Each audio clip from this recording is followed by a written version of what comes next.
পররাষ্ট্রমন্ত্রী ডক্টর হাসান মাহমুদ জানিয়েছেন, চলতি বছরের দ্বিতীয়ার্ধে বাংলাদেশ সফরে আসতে পারেন সৌদি যুবরাজ মোহাম্মদ বিন সালমান।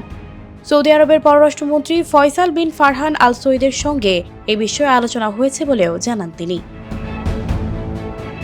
সোমবার দুপুরে রাজধানীর সেগুনবাগিচায় পররাষ্ট্র মন্ত্রণালয়ের মিলনায়তনে সাংবাদিকদের সঙ্গে মতবিনিময়কালে মন্ত্রী একথা বলেন।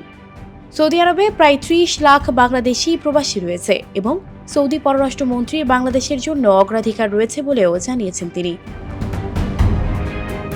প্রধানমন্ত্রী শেখ হাসিনার সরকার সৌদি আরবের সঙ্গে পূর্বের শুধু জনশক্তি রপ্তানির সম্পর্ককে বহুমাত্রিক সম্পর্কে রূপ দিয়েছে এবং সৌদিতে ১০ বিলিয়ন সহ পুরো উপসাগরীয় দেশগুলোতে ৫০ বিলিয়ন গাছ লাগানোর উদ্যোগে বাংলাদেশ অংশ নেবে।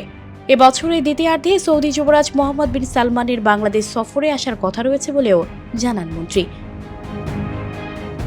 এদিকে গত সপ্তাহে সংযুক্ত আরব আমিরাত সফর প্রসঙ্গে তিনি জানান, দুদেশের কূটনৈতিক সম্পর্কের ৫০ বছর পূর্তি উপলক্ষে ইউএই এর রাষ্ট্রপতিকে বাংলাদেশ সফরের আমন্ত্রণ জানিয়ে প্রধানমন্ত্রী শেখ হাসিনার আমন্ত্রণপত্রটি ওই দেশের পররাষ্ট্রমন্ত্রী শেখ আবদুল্লাহ বিন জায়েদ আল নাহিয়ানকে হস্তান্তর করা হয়েছে।